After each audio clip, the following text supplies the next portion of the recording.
유다는 이제 더 이상 돌이킬 수 없는 하나님의 심판 가운데 머물게 되면 우리가 볼 수 있게 됩니다. 자, 근데 그 심판을 맞이하게 되는 이유가 무엇입니까? 오늘 말씀은 명확하게 그 심판의 이유가 교만이다라고 말씀을 하십니다. 우리 함께 15절 말씀인데요. 우리 15절 말씀 다시 한번 같이 한번 읽어보도록 하시겠습니다. 시작.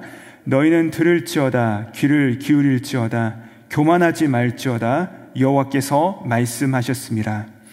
자, 여기 보시면 너희는 들을지어다 나에게 귀를 기울이라 하시는데 갑자기 교만하지 말지어다라고 하나님께서 말씀하고 계신다는 것이죠. 자, 귀를 기울인다는 것과 교만하지 않는 것, 이것이 과연 무슨 상관이 있느냐는 것입니다. 여러분, 우리가 누군가의 말을 집중하여 경청하여 듣는 모습이야말로 가장 그 상대를 존중하는 모습일 것입니다. 반면에 학생들이 선생님의 말을 또 우리 자녀들이 부모님의 말씀을 듣지 않는 이유가 있습니다. 무엇이죠? 내가 다 안다는 것입니다. 내가 혹은 훨씬 더 잘 안다는 것입니다. 교만한 마음인 것이죠. 그래서 성경에서 말씀하시는 이 교만이란 무엇이냐? 다른 것이 아니라 하나님의 음성을 듣지 않는 것입니다. 하나님의 음성에 순종하지 않는 것입니다. 반대로 그러면 겸손이란 무엇입니까? 하나님의 음성을 듣는 것이죠. 하나님의 음성에 순종하는 것입니다. 그러나 교만한 사람은 어떻게 하는 것입니까? 듣지 않는 것입니다. 듣는 채는 할 수 있습니다. 하지만 순종하지 않는 것이 바로 교만이라는 것이죠. 성경에서는요, 이 들음과 교만의 모습을 모두 다 보여주는 한 인물이 있습니다. 바로 여러분 잘 아시는 솔로몬 왕입니다. 솔로몬이 왕위에 등극하였을 때 하나님께서 그에게 현몽하셔서 그에게 무엇라 말씀하시죠? 내가 너에게 무엇을 줄 거라고 물어오십니다. 그때 솔로몬이 하나님께 구한 것이 무엇이었습니까? 우리는 흔히 지혜라고 알고 있는데 정확하게 얘기하자면 솔로몬이 하나님께 요청한 것은 듣는 마음이었습니다. 바로 이것이 열왕기상 3장 9절에 나오는데 그가 이렇게 말합니다. 누가 주의 이 많은 백성을 재판할 수 있사오리까? 듣는 마음을 종에게 주사 주의 백성을 재판하여 선악을 분별하게 하옵소서. 듣는 마음, 즉 God listening heart, 하나님을 듣는 마음을 저에게 주십시오. 그러니까 참된 지혜는 무엇입니까? 하나님을 듣는 마음입니다. 또 참된 겸손은 듣는 마음이라는 것입니다. 그러니까 하나님께서 어떻게 하세요? 너무나도 기뻐하시며 너가 나에게 듣는 마음을 원했으니 내가 너에게 모든 것을 주겠다 하시면서 부와 명예까지도 부어주시죠. 하지만 너무나도 안타깝게도 그의 말년에 그의 나라가 왕성해지고 잘 나가자 이방의 나라들과 연합하고 이방의 공주들과 혼인하며 이방신들을 수입해 옵니다. 그러자 열왕기상 11장에 가서 하나님께서 그에게 2번이나 나타나셔서 그렇게 하지 말아라, 신들을 섬기지 말아라 라고 말씀을 하십니다. 근데 그때는 이때와 대조적으로 듣지 않습니다. 그가 나의 말을 듣지 않았다라고 말씀을 하십니다. 그러니까 여러분, 솔로몬의 모습이 어떻게 바뀌는 것이죠? 처음에는 하나님의 말씀을 듣는 마음을 구하여서 하나님께서 그와 함께 하셨는데 그 후에 나라가 부강해지고 내가 잘 나가니까 내 방식대로 해도 모든 것이 잘 되는 것 같으니까 그가 어떻게 합니까? 2번이나 하나님께서 그에게 말씀하셨는데 그가 듣지를 않는 것이죠. 여러분, 오늘날 우리 그리스도인들의 문제도 역시 별반 다르지 않다라고 생각을 합니다. 어디에 있어요? 우리의 문제가 하나님의 말씀을 듣지 않는 데 있는 것입니다. 우리가 듣는 채는 하는데 우리가 성경도 읽고요, 우리가 설교 말씀도 듣지만 듣는 채 하는 것이지 실상 그 말씀 가운데 우리의 온몸을 던져서 순종하지 않는 것이죠. 성경은 바로 그런 모습에 대하여서 교만이라고 말씀하십니다. 교만. 그러므로 여러분, 우리의 신앙이란 무엇입니까? 우리의 신앙이란 결국에 이 겸손과 교만의 갈림길이라는 것입니다. 하나님께서 말씀하시는 것을 살아내는 것 외에는 참된 겸손의 길이 없다는 것입니다. 자, 이제 예레미야는요, 곧 임할 이 바벨론의 침공을 18절과 19절을 통하여서 다음과 같이 전하고 있는데 우리 18절과 19절 말씀 같이 한번 읽어보도록 하시겠습니다. 시작. 너는 왕과 왕후에게 전하기를 스스로 낮추어 앉으라. 관 곧 영광의 면류관이 내려졌다 하라. 네겝의 성읍들이 봉쇄되어 열자가 없고 유다가 다 잡혀가되 온전히 잡혀가도다. 자, 이제 곧 닥칠 일에 대해서 예레미야가 이제 예언하게 되고, 실제적으로 역사적으로도 이제 바벨론이 유다를 침공한 사건을 지금 말하고 있는 것입니다. 근데 이 18절에 보시면 여기 왕과 왕후가 등장하죠. 여기서 왕과 왕후가 누구냐면 여호야긴 왕과 그의 어머니인 느우스다를 일컫는 말입니다. 즉 아버지인 이 여호야김에 이어서 여호야긴이 왕이 되었는데, 그 왕이 된 지 3개월 만에 바벨론이 침공하여서 그가 왕위에서 내려오게 되고 포로로 끌려간 사건을 예언하고 있는 것이죠. 여러분, 이처럼 성경이란 어떤 책입니까? 예언과 계시의 말씀입니다. 하나님께서 이미 어떤 심판이 임하게 될 줄에 대해서 말씀하셨습니다. 경고하신 후에 심판을 내리신 것이지, 어느 날 갑자기 아무 일도 없다가 갑자기 심판을 내리신 것이 아니시라는 것이죠. 하나님은 지금도 우리 가운데 끊임없이 경고하십니다. 끊임없이 말씀하십니다. 그 잘못에서 돌아오라 우리 가운데 말씀하고 계세요. 근데 부모님께서 여러 번 그의 자녀에게 요청하고 부탁하고 애원하다가 어쩔 수 없이 그 자녀가 듣지 않을 때는 어떻게 합니까? 결국에 회초리를 드는 것처럼 하나님께서 결국 하나님의 음성을 듣지 않는 유다를 향하여서, 교만한 유다를 향하여서 계속해서 반복적으로 이 심판을 경고하시다가 심판을 내리시는 모습이라는 것입니다. 자, 그렇다면 이 유다가 하나님 앞에 결정적으로 범한 죄가 무엇이냐? 바로 21절에 나오는 말씀인데 우리 함께 읽어보도록 하시겠습니다. 21절 말씀입니다. 시작. 너의 친구 삼았던 자를 그가 내 위에 우두머리로 세우실 때 내가 무슨 말을 하겠느냐? 내가 고통에 사로잡힘이 상고를 겪는 여인 같지 않겠느냐? 자, 여기 보시면 너의 친구 삼았던 자, 그러니까 유다가 친구 삼았던 자가 등장합니다. 자, 유다의 친구가 누구냐? 바로 바벨론입니다. 유다의 히스기야 왕 당시에 고대 근동 지역에서 가장 패권을 자랑했던 나라가 있어요. 바로 아수르였습니다.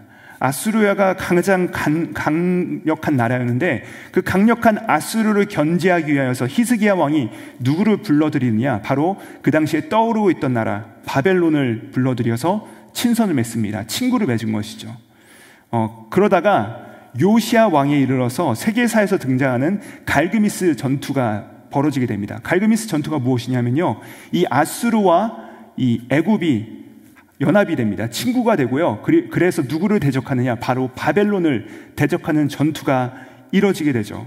자, 그때 이제 유다는 선택을 해야 됩니다. 이 아수르와 애굽의 연합에 붙을 것인가, 아니면 바벨론에 붙을 것인가. 그리고 선택을 내리죠. 바로 바벨론에 붙는 선택을 내리게 됩니다. 바벨론과 친구를 맺기로 결정을 하게 된 것입니다. 그렇게 해서 바벨론이 어떻게 되냐면 결국에 승리하게 되죠. 그렇게 돼서 이 유다가 바벨론에게 계속해서 조공을 바치면서 우리가 너의 친구다, 우리를 좋은 관계를 맺어달라라고 얘기를 했지만 결국 어떻게 됩니까? 오늘 말씀에 나오는 것처럼 그의 친구 되었던 바벨론이 유다를 흩어버리고 백성들을 학살하고 여인들에게 치욕적인 만행을 저지르는 것, 이것이 바로 24절부터 내려오는 그 모든 내용의 말씀이라는 것입니다. 즉 남유다의 죄악에 대해서 하나님께서 무엇이라 말씀하시죠? 내 백성이 두 가지 악을 행하였다. 첫 번째는 생수에 근원된 이 여호와를 버린 것과 자기들 스스로 웅덩이를 판 것이다 라고 말씀하십니다. 생수에 근원되신 여호와를 버렸다는 말이 무엇입니까? 사실요 여러분, 이스라엘 역사상 이스라엘은 단 한 번도 하나님을 향한 예배 행위를 멈춘 적은 없습니다. 이들은 끊임없이 하나님 향해서 종교적 행위로서 또 입술로서 주여 주여 여호와의 이름을 부르고 예배를 드렸지만 실제로 이들의 마음은 하나님을 향한 것이 아니라 그들의 마음은 자신을 향하였고 주변 강대국을 돌아보면서 그 상황을 예의주시하면서 이 문제들을 끊임없이 내 안에서 방법과 해결책을 찾고 대책을 세워나갔다는 것이죠. 겉으로는 하나님께 예배하고 그분을 의지하였다고 말을 하지만 실제로는 자신들의 방법과 계획과 자신들의 그 결정들을 의지하면서 스스로 웅덩이를 파 나가고 있었다는 것입니다. 그것이 바로 입술로는 하나님을 의지하고 입술로는 하나님이 나의 왕이십니다라고 얘기는 했지만 하나님의 말씀에 순종하지 않았던 모습이라는 것입니다.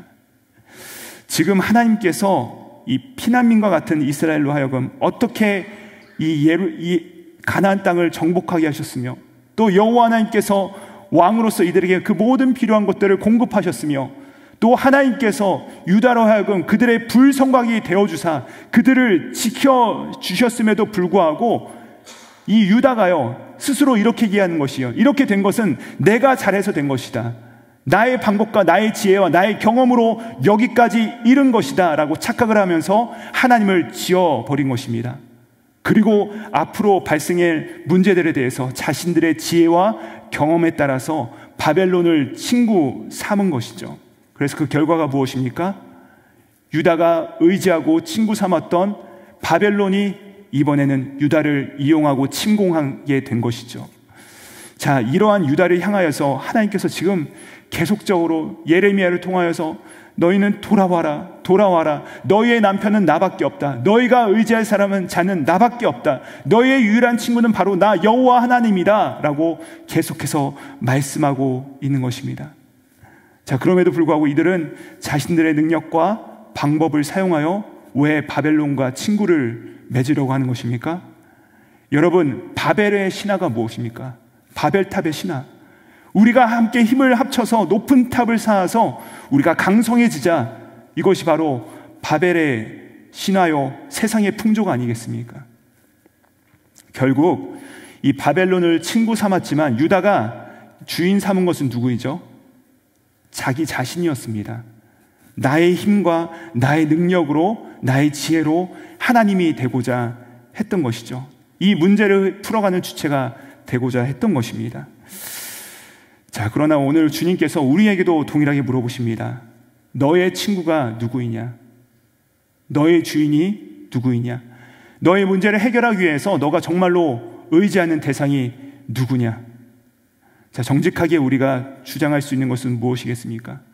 여러분, 우리가 내가 주인이요 내가 모든 것을 해결할 수 있다라고 말할 수 있는 문제가 과연 우리 가운데 무엇이겠습니까?